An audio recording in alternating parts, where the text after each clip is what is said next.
जिस तरह से वो कह रहे हैं कि टीवी स्क्रीन पे चल रहा है कि रेलवे के दर्जा चहारों के एक रिटायर्ड मुलाजिम ने पेंशन जारी ना होने पे रेलवे हेडक्वार्टर लाहौर की छत से छलांग लगा दी।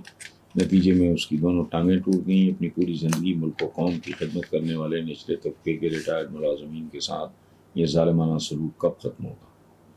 मोहम्मद इकबाल साहब, सीधी सी बात है, ये तब तक होता रहेगा जब तक ये तबकात अपनी टांगों पे मजबूती से खड़े नहीं हो जाते और हीरो वर्शिप शख्सियत परस्ती पे थूकते नहीं।